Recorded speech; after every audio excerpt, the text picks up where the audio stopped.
ध्यान का अर्थ है भीतर होने का अभ्यास। ध्यान का अर्थ है बाहर से हटने का अभ्यास। ध्यान का अर्थ है बाहर पर पर्दा डाल देने का अभ्यास। बाहर पर्दा डला कि भीतर पर्दा उठा। भीतर पर्दा उठाने की कोई और तरकीब नहीं है, बस बाहर पर्दा डाल दो। कुछ ऐसा ही है हमारी आज की इस कहानी में। एक सूफी फ़कीर स्त्री थी, राबिया। वह एक सांझ अपने घर के सामने कुछ खोज रही थी। उधर से 2-4 लोग आते थे। उन्होंने पूछा, क्या खो गया है माँ? उसने कहा, मेरी सुई गिर गई है। तो वो 2-4 लोग भी उसका साथ देने लगे। बूढ़ी औरत है, आंखें भी कमज़ोर हैं। बहुत देर हो गई ढूंढते हुए, लेकिन सुई नहीं मिली। तभी उनमें से किसी एक को होश आया कि सुई बड़ी छोटी चीज़ है।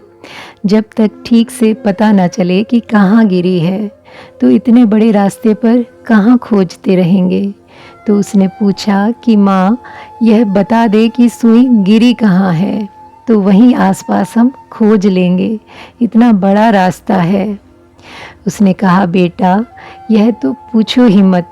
सुई तो घर के भीतर गिरी है। वे चारों हाथ छोड़कर खड़े हो गए। उन्होंने कहा, तू पागल हुई है? सुई घर के भीतर गिरी है। खुद भी पागल बनी और हमको भी पागल बनाया। जब सुई घर के भीतर गुमी है तो भीतर ही खोज। उसने कहा, वह तो मुझे भी पता है, लेकिन भीतर बहुत अंधेरा है। बाहर रोशनी है। सूरज अभी ढला नहीं। अंधेरे में खोजूं भी कैसे? खोज तो रोशनी में ही हो सकती है। वे हंसने लगे। उन्होंने कहा कि मालूम होता है बुढ़ापे में तेरा सिर फिर गया है, सठिया गई है तू। अगर घर में रोशनी नहीं है तो भी खोजना तो घर में ही पड़ेगा। अगर तेरे घर में दिया नहीं है तो पड़ोसी से उधार मांग ले। अब हंसने की बारी उस बुढ़िया की थी। वह बड़ी महान सूफी फ़कीर औरत हुई। वह हंसने लगी। उसने कहा कि मैं तो सोचती थी कि तुम इतने समझदार नहीं हो जितनी समझदारी की बातें कर रहे हो। मैं तो उसी तर्क का अनुसरण कर रही थी जिसका तुम सब कर रहे हो। तुम सब भी बाहर खोज रहे हो बिना बूझे कि खोया कहाँ है। भीतर खोया है, खोज बाहर रहे हो। और कारण जो मैंने बताया वही तुम्हारा है, क्योंकि आँखों की रोशनी बाहर पड़ती है। आँखें बाहर देखती हैं। बाहर सब साफ सुथरा है, उजाला है, लेकिन भीतर बड़ा गहन अंधकार है। भीतर तुमने कभी आँखें बंद करके देखा है? महात्मा कहते हैं कि हजारों हजार सूरज का प्रकाश है तुम्हारे भीतर।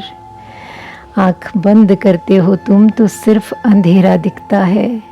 कुछ सूरज का प्रकाश वगैरह नहीं दिखाई पड़ता।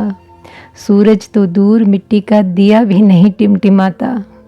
झट आँख खोलकर तुम फिर बाहर आ जाते हो कि कम से कम रोशनी तो है, कम से कम रास्ते तो परिचित हैं, चीज़ें दिखाई तो पड़ती हैं। फिर खोज शुरू कर देते हो बाहर। जो आदमी बाहर का आदी हो गया, जब पहली दफ़ा भीतर जाएगा तो अंधेरा ही पाएगा।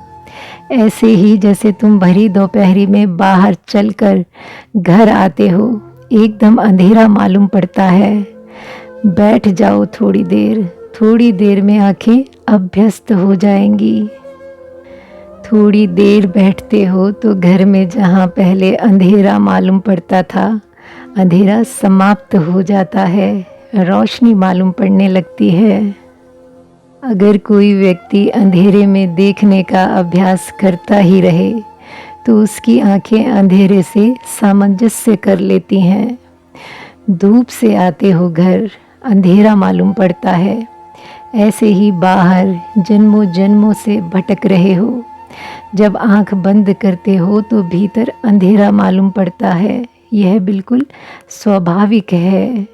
लेकिन महात्मा कहते हैं कि हज़ारों हज़ार सूरज प्रतीक्षा कर रहे हैं, लेकिन थोड़ा अभ्यास, थोड़ी प्रतीक्षा चाहिए।